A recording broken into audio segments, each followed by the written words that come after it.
തൃശ്ശൂർ മണ്ഡലത്തിൽ ഞങ്ങളുടെ ലക്ഷ്യം BJPയുടെ വോട്ടിംഗ് ശതമാനം 51% ആക്കുക എന്നുള്ളതാണ്. 51% വോട്ടുകൾ ഞങ്ങൾക്ക് ലഭിക്കുകയാണെങ്കിൽ ഏതൊരു മുന്നണികൾ ഒരുമിച്ച് നിന്നാലും അവർക്ക് സുരേഷ് ഗോപിയോ അല്ലെങ്കിൽ NDAനോ തോൽപ്പിക്കാനായിട്ട് സാധിക്കില്ല. സുരേന്ദ്രേട്ടന് അത് സംശയമുണ്ടെന്നേ പറഞ്ഞിട്ടുള്ളൂ. പക്ഷെ ഞങ്ങളെ സംബന്ധിച്ചിടത്തോളം അത് ഉറപ്പാണ്.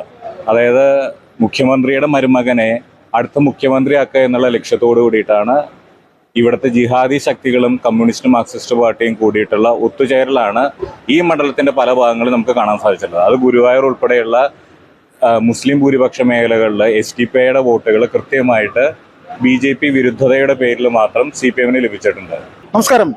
തൃശ്ശൂരിലെ BJPയുടെ സ്ഥാനാർത്ഥിയായി വിജയിച്ച സുരേഷ് ഗോപി കേന്ദ്രമന്ത്രിയായിരിക്കുകയാണ്.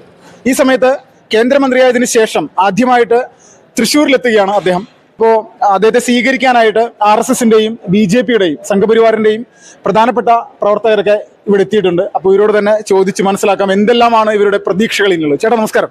നമസ്കാരം. ചേട്ടാ, സുരേഷ് ഗോപി ഇപ്പോൾ കേന്ദ്രമന്ത്രി ആയിരിക്കുകയാണല്ലോ. ഇപ്പോൾ വലിയ പ്രതീക്ഷകളുണ്ടോ? ഞങ്ങളുടെ വികസന നായകനാണ് വരുന്നത്. അപ്പൊ എനിക്ക് തോന്നുന്നു 2 കൊല്ലം കഴിഞ്ഞാൽ ഞങ്ങൾക്ക് റെയിൽവേ സ്റ്റേഷനിൽ വരേണ്ട ആവശ്യം ഉണ്ടാവില്ല. അടുത്ത മെട്രോ സ്റ്റേഷനിലേക്കാണ് ഞങ്ങൾക്ക് അദ്ദേഹത്തെ സ്വീകരിക്കാൻ പോകേണ്ടി വരിക. അപ്പൊ അത്രത്തോളം വികസനത്തിന്റെ ചിറകുകള്, വികസനത്തിന്റെ സ്വപ്നങ്ങള് ഇവിടെ വിടരാൻ പോവുകയാണ്. ഇന്ന് K മുരളീധരൻ ഒരു പ്രസ്താവന ഇറക്കിയിട്ടുണ്ട്. തൃശ്ശൂരിൽ സുരേഷ് ഗോപി ചെയ്ത നന്മകളൊന്നും മനസ്സിലാക്കാൻ സാധിച്ചില്ല എന്നുള്ളൊരു വിഷയം പറഞ്ഞിട്ടുണ്ടായിരുന്നു. അതാണ് അദ്ദേഹത്തിന്റെ വിജയത്തിലേക്ക് കാര്യങ്ങൾ എത്തിച്ചതെന്നുള്ളൊരു കുറ്റസമ്മതമാണ് K മുരളീധരൻ നടത്തിയത്. യഥാർത്ഥത്തിൽ ഇതിൽ എന്തെങ്കിലും ഒരു സത്യസന്ധതയുണ്ടോ? ജനങ്ങൾക്കത് മനസ്സിലായിട്ടുണ്ട്. അതുകൊണ്ടാണ് 4,20,000 വോട്ടുകൾ നേടിയിട്ട് സുരേഷ് ഗോപി വിജയിച്ചത്. മുരളീധരൻ ഇവിടെ എന്തെല്ലാം നാടകങ്ങൾ കളിച്ചിട്ടും അതൊന്നും വിജയിച്ചിട്ടില്ല. സ്വാഭാവികമായിട്ടും അതിന്റെ വിഷമം മുരളീധരനുണ്ടാവും. അദ്ദേഹത്തിന് പെങ്ങള് വരെ അദ്ദേഹത്തെ തള്ളിപ്പറഞ്ഞ അവസ്ഥയാണ്. അപ്പൊ ഞങ്ങൾക്കിനി മുരളീധരൻ ജി എന്ന് വിളിക്കാൻ ഞങ്ങൾക്ക് താല്പര്യമില്ലാത്തത് കൊണ്ട് മാത്രമാണ് അദ്ദേഹം ഇന്നും കോൺഗ്രസിൽ നിൽക്കുന്നത്. അപ്പൊ അദ്ദേഹത്തിന്റെ വാക്കുകൾക്ക് ഞങ്ങൾക്ക് അത്രത്തോളം പുച്ഛത്തോടു കൂടിയാണ് ഞങ്ങൾ തള്ളിക്കളയുന്നത്. ഇപ്പോൾ ദേശീയ തലത്തിൽ ഇന്ത്യ മുന്നണി അവരൊരു പരിധിവരെ വിജയിച്ചിട്ടുണ്ട് തന്നെ പറയാം. ഉത്തർപ്രദേശ് ആയിക്കോട്ടെ, രാജസ്ഥാൻ ആയിക്കോട്ടെ, ഹരിയാന ആയിക്കോട്ടെ, ഗുജറാത്തിൽ പോലും ഒരു സീറ്റ് കിട്ടുന്ന ഒരു അവസ്ഥയിലേക്ക് എത്തി. അപ്പോൾ ഇപ്പോഴത്തെ ഒരു സാഹചര്യത്തിൽ ഇപ്പോൾ ഏകദേശം 6,60,000 വോട്ടുകളോളം LDFനും UDFനും കൂടി തൃശ്ശൂർ പാർലമെന്റ് മണ്ഡലത്തിൽ ഇന്നുണ്ട്. വരുന്ന പാർലമെന്റ് ഇലക്ഷനിൽ സുരേഷ് ഗോപി തന്നെ ഇവിടെ സ്ഥാനാർത്ഥിയാവുകയും ഈ 2 പ്രസ്ഥാനങ്ങൾ ഒന്നിച്ചു നിന്ന് കഴിഞ്ഞാൽ എന്താകും സ്ഥിതി? ഉത്തർപ്രദേശിൽ 30ഓളം സീറ്റുകളിലാണ് ഇന്ത്യ മുന്നണിക്ക് ഒരു 50% വോട്ട് ലഭിച്ചത്. അതുപോലുള്ളൊരവസ്ഥ കേരളത്തിൽ വരികയാണെന്നുണ്ടെങ്കിൽ തൃശ്ശൂർ മണ്ഡലത്തിൽ ഞങ്ങളുടെ ലക്ഷ്യം BJPയുടെ വോട്ടിംഗ് ശതമാനം 51% ആക്കുക എന്നുള്ളതാണ്. 51% വോട്ടുകൾ ഞങ്ങൾക്ക് ലഭിക്കുകയാണെങ്കിൽ ഏതൊരു മുന്നണികൾ ഒരുമിച്ച് നിന്നാലും അവർക്ക് സുരേഷ് ഗോപിയോ അല്ലെങ്കിൽ NDAനോ തോൽപ്പിക്കാനായിട്ട് സാധിക്കില്ല. BJP അടുത്ത തദ്ദേശ തെരഞ്ഞെടുപ്പുകൾക്കുള്ള ഒരുക്കങ്ങൾ ഇപ്പോഴേ തുടങ്ങിക്കഴിഞ്ഞു. ഞങ്ങൾ വോട്ടർ പട്ടിക പഠിച്ച് പുതിയ വോട്ടർമാർ ചേർക്കുന്ന പ്രക്രിയയിലേക്ക് കടന്നു കഴിഞ്ഞു. അപ്പം ഞങ്ങളുടെ ലക്ഷ്യം ഈ കഴിഞ്ഞ തെരഞ്ഞെടുപ്പോട് കൂടിയിട്ട് എല്ലാ പടിയും ഞങ്ങൾ നിർത്തുകയല്ല, ഞങ്ങൾ മുമ്പോട്ടുള്ള കുതിപ്പിനോടാണ്. ഞങ്ങളുടെ വോട്ടിംഗ് ശതമാനം 37 നിന്നും 51 എത്തിക്കുക എന്നുള്ളതാണ് ഞങ്ങളുടെ ഇപ്പോഴത്തെ ലക്ഷ്യം. ഒരു പ്രധാനപ്പെട്ട ഒരു പ്രസ്താവന ഇന്ന് BJPയുടെ സംസ്ഥാന അധ്യക്ഷൻ K സുരേന്ദ്രൻ നടത്തിയിട്ടുണ്ട്. കേരളത്തിനൊരു മുസ്ലിം മുഖ്യമന്ത്രി എന്നുള്ള ഒരു ആശയമാണ് K സുരേന്ദ്രൻ CPMനുള്ളത്. അത് അങ്ങനെ ഒരു നിലപാടിലേക്ക് CPM വരാനുള്ള സാധ്യതയുണ്ട്, സംശയിക്കുന്നു എന്നുള്ള രീതിയിൽ K സുരേന്ദ്രൻ പ്രസ്താവന. അതിൽ എത്രത്തോളം ധാർമ്മികതയുണ്ട് ഈ ഒരു പ്രസ്താവന? സുരേന്ദ്രേട്ടന് അത് സംശയമുണ്ടെന്നേ പറഞ്ഞിട്ടുള്ളൂ. പക്ഷെ ഞങ്ങളെ സംബന്ധിച്ചിടത്തോളം അത് ഉറപ്പാണ്. അതായത് മുഖ്യമന്ത്രിയുടെ മരുമകനെ അടുത്ത മുഖ്യമന്ത്രിയാക്കുക എന്നുള്ള ലക്ഷ്യത്തോടു കൂടിയിട്ടാണ് ഇവിടുത്തെ ജിഹാദി ശക്തികളും കമ്മ്യൂണിസ്റ്റ് മാർക്സിസ്റ്റ് പാർട്ടിയും കൂടിയിട്ടുള്ള ഒത്തുചേരലാണ് ഈ മണ്ഡലത്തിന്റെ പല ഭാഗങ്ങളും നമുക്ക് കാണാൻ സാധിച്ചിട്ടുള്ളത്. അത് ഗുരുവായൂർ ഉൾപ്പെടെയുള്ള മുസ്ലിം ഭൂരിപക്ഷ മേഖലകളിൽ SDPIയുടെ വോട്ടുകൾ കൃത്യമായിട്ട് BJP വിരുദ്ധതയുടെ പേരിൽ മാത്രം CPMന് ലഭിച്ചിട്ടുണ്ട്. ഈ കൂട്ടുകെട്ട് നാളെ കേരളത്തിൽ മുഴുവനായിട്ടും പടർന്നു പിടിക്കാനുള്ള സാധ്യതയുണ്ട്. അപ്പോൾ ഒരു മുസ്ലിം മുഖ്യമന്ത്രി ഉയർത്തിക്കാട്ടിക്കൊണ്ടാണ് LDF മുന്നോട്ട് വരാൻ പോകുന്നതും NDA വരാൻ പോകുന്നത് വികസനത്തെ മുൻനിർത്തിക്കൊണ്ട് ഒരു മുന്നേറ്റമാണ് NDA മുന്നോട്ട് കാഴ്ചവെക്കുന്നത്. അതിന് നേതൃത്വം നൽകുവാനായിട്ട് സുരേഷ് ഗോപിയെ പോലുള്ളവരും സുരേന്ദ്രനെ പോലുള്ളവരും മുൻപന്തിയിലുണ്ടാവും. അതിനൊരു ഉത്തമ മാതൃകയായിട്ട് തൃശ്ശൂർ മണ്ഡലം മാറും എന്നുള്ളതാണ് ഞങ്ങളുടെ ലക്ഷ്യം. ചേട്ടാ നമസ്കാരം.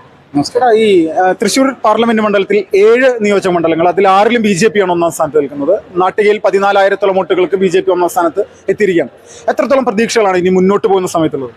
സുരേഷ് ഗോപി എന്ന വികസന നായകനെ മുൻനിർത്തിക്കൊണ്ട് ഈ കേരളത്തിലെ എല്ലാ മണ്ഡലങ്ങളിലേക്കും ആ വികസനം BJPയുടെ വളർച്ചയും ഇനിയും വ്യാപിക്കും. അത് ഇന്ത്യക്ക് തന്നെ ഒരു മാതൃകയായിരിക്കും തൃശ്ശൂർ മണ്ഡലം എന്നാണ് ഞങ്ങൾ പ്രതീക്ഷിക്കുന്നത്.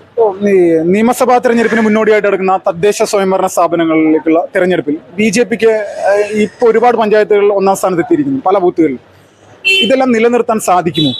അത് കൃത്യമായ ആസൂത്രണത്തോടു കൂടി നമ്മൾ വർക്ക് ചെയ്ത് കഴിഞ്ഞാൽ ഇപ്പോൾ BJP ജില്ലാ അധ്യക്ഷൻ അനീഷ് കുമാറിൻ്റെ കൃത്യമായ ഒരു ആസൂത്രണവും അതിനനുസരിച്ച് പ്രവർത്തകർ ഉയർന്നു എന്നുള്ള ആ നിലവാരത്തിലേക്ക് എത്തി എന്നുള്ളതുമാണ് ഇതിൻ്റെ ഏറ്റവും അടിസ്ഥാനപരമായ വിജയം.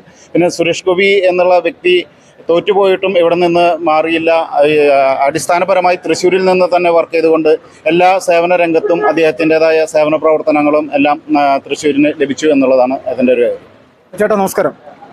ചേട്ടാ, ഈ ക്രിസ്ത്യൻ സമൂഹത്തിന്റെ പിന്തുണ തൃശ്ശൂരിൽ BJPക്ക് ലഭിച്ചു എന്നുള്ളതൊരു സത്യസന്ധമായിട്ടുള്ള വിഷയമാണോ? അതെ, ന്യൂനപക്ഷങ്ങൾ. പക്ഷേ 10 ലക്ഷത്തോളം ഹിന്ദു വോട്ടർമാരുള്ള തൃശ്ശൂർ പാർലമെന്റ് മണ്ഡലത്തിൽ BJPക്ക് ഇപ്പോഴും ലഭിച്ചത് 4,10,000 ഇതിൽ ക്രിസ്ത്യൻ വോട്ടുകൾ എത്ര ലഭിച്ചിട്ടുണ്ടാവുമെന്നാണ് നിങ്ങൾ പ്രതീക്ഷിക്കുന്നത്? ക്രിസ്ത്യൻ വോട്ടുകൾ ഒരു 1,00,000 വോട്ടുകൾ നമുക്ക് ക്രിസ്ത്യൻ വോട്ടുകൾ കിട്ടിയിട്ടുണ്ടാവും. ക്രിസ്ത്യൻ വോട്ടുകൾ മാത്രമല്ല, മുസ്ലിം സമുദായത്തിലെ സ്ത്രീ വോട്ടുകൾ നമുക്ക് ധാരാളം കിട്ടിയിട്ടുണ്ട്. മുസ്ലിം സമുദായം വരെ മാറി ചിന്തിച്ചു തുടങ്ങി എന്നുള്ളതാണ് തൃശ്ശൂർ ലോക്സഭാ മണ്ഡലത്തിൽ പ്രത്യേകത. ഒരു കാര്യം പറയാനുള്ളത്, NDAനെ സംബന്ധിച്ചിടത്തോളം നമ്മൾ ഹിന്ദു വോട്ട്, ക്രിസ്ത്യൻ വോട്ട്, മുസ്ലിം വോട്ട് എന്നല്ല ഞങ്ങൾ കണക്കാക്കുന്നത്. ഞങ്ങളെ സംബന്ധിച്ച് നാടിന്റെ വികസനം ആഗ്രഹിക്കുന്നവരുടെ വോട്ട്. കമ്മ്യൂണിസ്റ്റ് മാർക്സിസ്റ്റ് പാർട്ടിയാണ് ഹിന്ദു കോട്ടകൾ, മുസ്ലിം കോട്ടകൾ അല്ലെങ്കിൽ ക്രിസ്ത്യൻ കോട്ടകൾ എന്ന് പറയുന്നത്.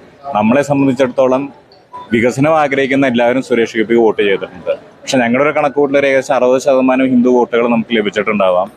ക്രിസ്ത്യൻ സമൂഹത്തിൽ ഒരു 10 മുതൽ 15% വരെ വോട്ടുകൾ ഞങ്ങൾക്ക് ലഭിച്ചിട്ടുണ്ടാവും. ഞങ്ങൾ വരുന്നത് ഉല്ലൂർ മണ്ഡലത്തിലാണ്. ഉല്ലൂർ മണ്ഡലം ക്രിസ്ത്യൻ ഭൂരിപക്ഷ മേഖലയാണ്.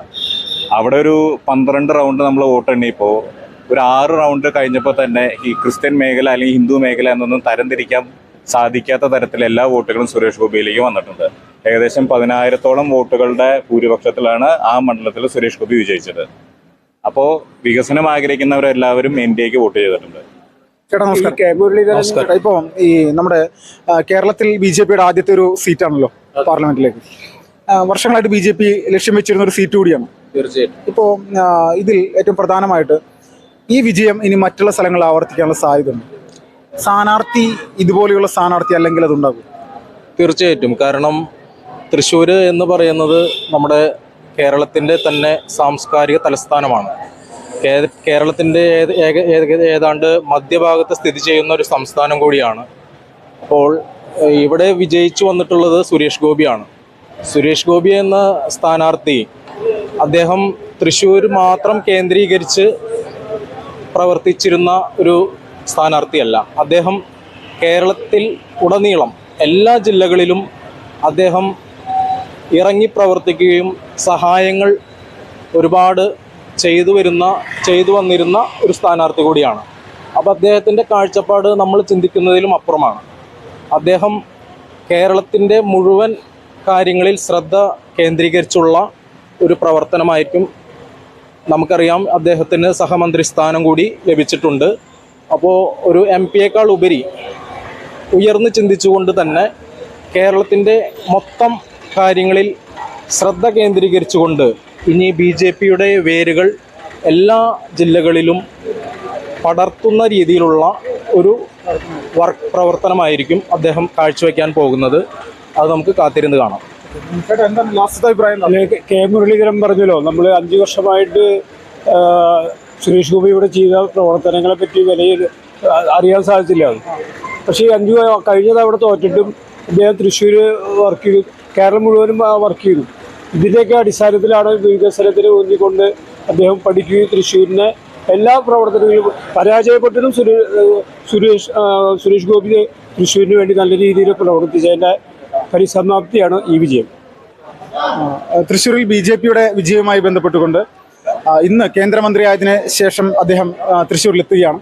അതോടൊപ്പം തന്നെ തൃശ്ശൂരിലെ BJPയുടെയും സംഘപരിവാറിൻ്റെയും ഏകദേശം മുഴുവൻ പ്രവർത്തകരും തന്നെ അദ്ദേഹത്തെ സ്വീകരിക്കാൻ തൃശ്ശൂർ റെയിൽവേ സ്റ്റേഷനിൽ എത്തിയിട്ടുണ്ട്. വലിയൊരു സ്വീകരണം തന്നെയാണ് അദ്ദേഹത്തിന് കഴിഞ്ഞ ദിവസങ്ങളിൽ കോഴിക്കോടും കണ്ണൂരൊക്കെ ലഭിച്ചിരുന്നത്. അപ്പോൾ അതേ ഒരു സാഹചര്യം ഇവിടെ നിലനിർത്താനാണ് തൃശ്ശൂരിൻ്റെ മാത്രം MP എന്നുള്ള നിലയിലേക്കല്ല, അദ്ദേഹം കേരളത്തിൻ്റെ മുഴുവൻ ഒരു MP എന്നുള്ള നിലയിലേക്ക് കാര്യങ്ങൾ നീക്കുന്ന ഒരു സാഹചര്യത്തിലേക്ക് വിഷയങ്ങൾ മാറിക്കൊണ്ടിരിക്കുകയാണ് എന്നുള്ളത് മാത്രമാണ് ഈ ഒരു സമയത്ത് നമുക്ക് മനസ്സിലാക്കാൻ സാധിക്കും. തൃശ്ശൂരിൽ നിന്നും നിതിൻ ലാൽ, ഫാസ്റ്റ് റിപ്പോർട്ട്സ്.